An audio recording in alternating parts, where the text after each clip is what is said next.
Why, hello there, everyone. I finally got to watch The Witch from Mercury episode Dose. Yes, this is a few days late because I was busy playing the Street Fighter 6 beta test, which was amazing, by the way. And then after that, I had to make a comprehensive impressions video for said Street Fighter 6 beta test. So I wanted to do all of that first before I watched an episode and reviewed it.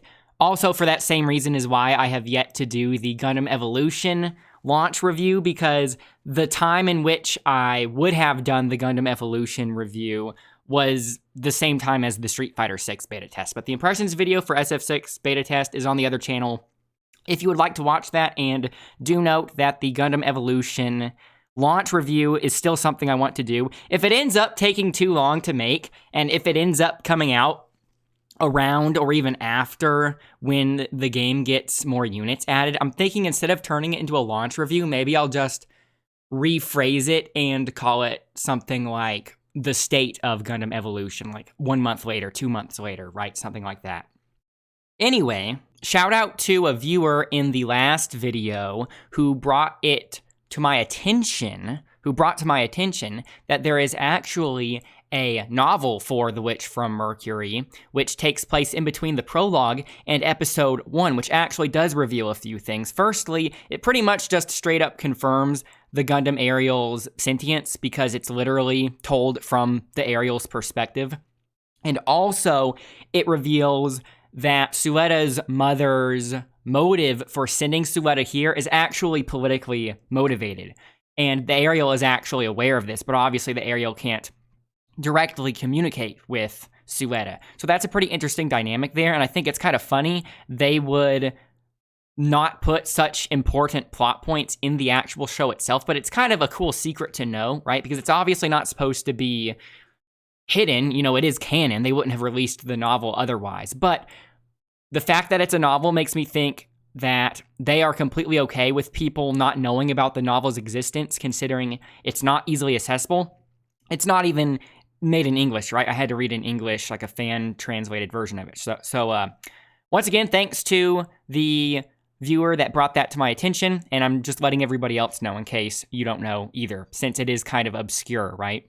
As for the episode itself, it's actually a lot better than I was expecting, because based on the ending of the last episode was basically the hook, right? So based on the ending of the last episode, I thought that there was going to be a very short time skip in between the last episode and now, maybe like a day or two, right? And I thought it was going to just start out with school antics, which I'm never a fan of. I'm not really a fan of school settings, right? But in this case, it's not bad, because the school setting really only serves as a background. You don't really have characters running with bread in their mouth. Although Sueta does eat bread later, which is very reminiscent of when Amuro eats bread standing up. But that's beside the point. My point is that it's not an annoying high school setting that's super common and tropey in anime, right? There was one situation that I was starting to roll my eyes at initially, because there is one scene that is typical of a school setting in which some of the students sort of bully the other students away from a table while they're eating. But really, it's pretty obvious that the whole point of this scene was to exposit some of the relations that exist between the Earthians and the Spacians. Also related to the exposition is that throughout the episode, these characters keep on saying, witch. Is she a witch? Is she a witch? And obviously they're not talking about an actual witch that uses magic, right? The sense I'm getting is that it's some sort of politically derogatory term, right? Like maybe it's someone who politically identifies as a certain thing, some kind of faction, potentially like a blacklisted political faction, right?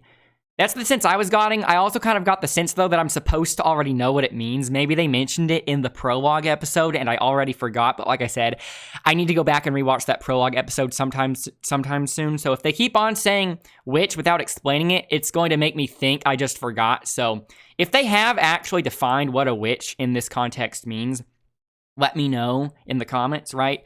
But otherwise, I'm just going to keep on assuming it's some sort of derogatory political label that they will fully reveal later. But like, if we're in episode 6 or 7 and they still haven't said it, I am going to go back and rewatch the prologue episode, since I was originally planning on doing that anyway.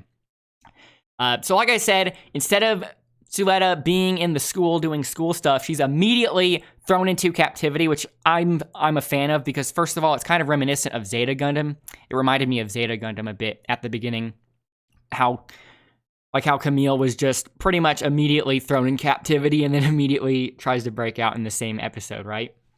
So the episode pretty much resumes exactly where the last episode left off. Not even pretty much, it literally does, right? You can literally just seamlessly have episode 1 go into episode 2. I almost said 3, because if you're counting the prologue episode, this is episode 3. I might accidentally say the wrong number. Whenever I say an episode number, make that plus or minus 1, a plus or minus 1 margin of error, because I know I'm probably going to accidentally say episode 1 more than whatever it is throughout this series. So I really liked the pace of the episode. It was really fast, right? Because I was expecting something kind of slow after the last episode had a full-on duel, right? But pretty much the majority of the episode, or maybe not the majority of the episode, but the scene that took up the biggest amount of screen time was the whole council that was being held about whether or not the Ariel is technically a Gundam, right? And this was kind of meta. Also, just bringing this up before I forget, the permit, when they say permit, so originally I thought, based on the prologue episode, that a permit level was like, release my pain inhibitors, right? Turn off my pain inhibitors. Some kind of authorization that a pilot has to basically turn off the limiters on a mobile suit.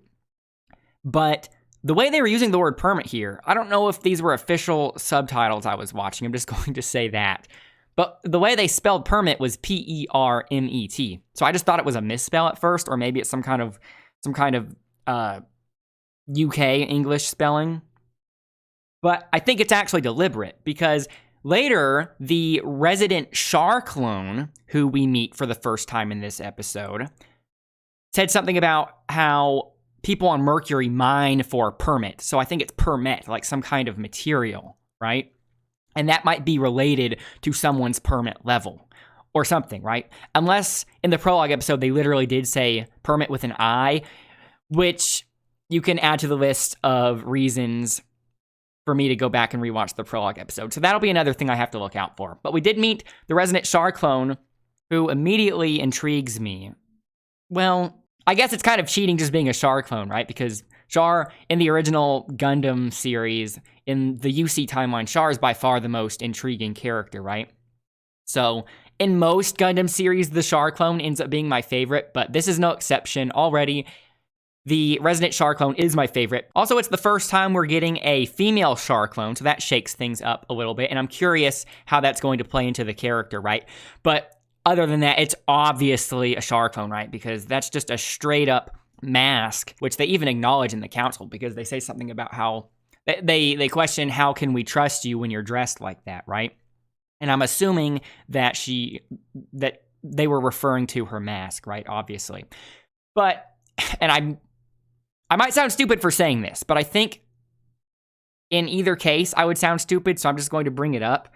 Is it supposed to be obvious that the Char clone is potentially Suletta's mother, or is there some kind of obvious reason preventing that, right? Because obviously the hair colors are different, right? But Suletta's mother, based on the information of the novel, based on the information found in the novel, definitely has some incentive to keep her identity hidden, right? And it would make sense why she would be the one to come and defend the Ariel by saying it's not a Gundam, right? And then, most importantly, her prosthetic arm is literally in the same exact spot as the prosthetic arm of the mother. And her having a prosthetic arm in the original prologue would be a Chekhov's gun, right? There would be pretty much no point in the scene of her showing off the prosthetic arm in the prologue episode if it didn't become relevant later, right? Aside from just characterization, of course, obviously. But they definitely framed it deliberately. It's possible that maybe on Mercury, prosthetics like that are just super common, so maybe it doesn't have as much significance as I would initially think. But the way they framed it when she took it off was very deliberate seeming, right? And like I said, if this is supposed to be Suetta's mom, I feel kind of stupid for not just immediately knowing it because of the super obvious things like the arm, right? And the whole motive of her showing up. But on the other hand, I would feel stupid for considering that it's possibly her mom because maybe they already said something that completely deconfirms it, right? I'm sure people could literally just go look at the voice actors, right? Because she could dye her hair to hide the red hair, but I doubt that she could just magically change her voice. Unless witches in this universe actually can use magic. I'm joking, of course. Also, and I kind of wish I didn't see this on Twitter, right? I guess this is one of the downsides of watching the episode like 3 days late. But I saw on Twitter someone bring this up, so I don't know if I would have noticed it myself. I would like to think that I would have noticed it myself, but who knows? But I have to just let you know, I saw this on Twitter first. Someone was showing the screenshot of Suletta sitting in kind of a fetal position in 0G when she was being held in captivity. And mind you, this is shown immediately after a scene with the new Char clone. So, new Char clone is in the room being questioned, right? And after all these things that would lead you to believe that this is Suetta's mother, or at least lead me to believe that this is Suetta's mother, it immediately cuts to Suletta in a fetal position, and because she's kind of in a fetal position in 0G, she's turned, right? So based on the perspective of the camera, the hairband that she's wearing looks like Char's mask, and it's on red hair. And I obviously don't think Suletta is supposed to be the Char clone, right? We literally got a new character with a full-on mask. I'm thinking, instead of like how people were joking around saying Suetta's the Char clone, I think that shot and that weird like hidden image is supposed to be a reflection of the fact that not only is the Char clone Suetta's mother, the potential fact, I should say. Like, I'm speaking as if this were true, right? Because it could just be a complete coincidence that the hair looked like Char's mask, right? But I think it was deliberate. So if the Char clone does end up being Suetta's mother, I think that was a very deliberate shot cut, going from the Char clone to Suetta's hair that looks like Char. I don't think Suletta is supposed to be Char, obviously, like I said, right? I think it's supposed to be a reflection of Suetta's mother exerting her political aspirations onto Suletta. Suletta kind of being a whole victim in this situation, unbeknownst to her, right? That's the whole irony of the situation. So let me know what you guys think about that. I thought that was pretty interesting. Also, this episode answers another question, or it answers a question from the other episode that I had, in that it turns out Miorine was actually supposed to meet up with someone out in space, because I was asking if she was actually going to meet up with someone or if she was just being melodramatic because she wanted to leave the school so badly. But she actually did meet up with the correspondent this time, even though that set up for a good bit of characterization in that she decided to, well, maybe she didn't decide to not leave, but she told her correspondent to park the ship for a moment so that way she could go back in and essentially debate on behalf of Suletta, right? And also not getting the aerial dismantled. But I don't think Miorine actually cares about the aerial. I think she cares about Suletta, right? She kind of sees her as her ticket out of there. Maybe not literally physically, right? Because she already had the opportunity to leave the place physically. But I think Suletta is more so her way out of there psychologically, as evidenced by Miorine quoting something that she heard Suletta say when she was facing her father, right? And then, that's near the end of the episode, and there is an after-credit scene, by the way, so if you missed that, you might want to go back. The after-credit scene was essentially setting up an actual fight to happen on the next episode, which I'm excited to see, because that is probably going to be the first actual inciting incident, because even though exciting things have happened so far, I don't think you could actually pinpoint one thing as the actual inciting incident. You could kind of point to a lot of things adding up together as one big inciting incident, right? Even back to the prologue or the novel. But I think the next episode is going to have some kind of actual fight, and then maybe they will have to leave the school, because based on how little they're actually using the classroom setting, I think that they are going to move on from that very quickly, which I'm excited for because, like I said, I don't typically like school settings. So then once we're out of there, I don't have to worry about it anymore. Also, of course, right after the after credit scene, they show you a preview of the next episode. I don't know if you guys watched that or not, but the next episode is actually named after Guel Jeddirk. And I think that's funny because Guel wasn't present in this episode at all, but he had his brother show up to clean up the garden that he wrecked when he was in there wrecking the tomatoes. And so it's kind of hard to figure out what Guel Jeddirk's motives were, right? Wait, never mind. Guel Jeddirk was in this episode. He was literally apologizing to his father. Anyways, my point is Guel Jeddirk didn't really do anything this episode, right? I guess that's why I immediately forgot he was in it. He was in the episode. He just basically apologized to his father about losing the duel, right? But aside from that, he didn't really do anything actively. However, it's kind of impossible to know what his true motives were in this case because, like I said, he had his brother go clean up the garden. So on one hand, you could interpret that as, okay, he's not actually sincerely sorry. He just was obligated to go fix it, so he sent his brother to do it so he wouldn't have to, right? But his brother did say that the reason he couldn't come is because he's busy apologizing to his dad for failing the duel, right? But you don't know what he would have done if he didn't have to go apologize. So the fact that the next episode is named after Guel, I think we're going to be getting some very important characterization for Guel Jeddirk in the next episode.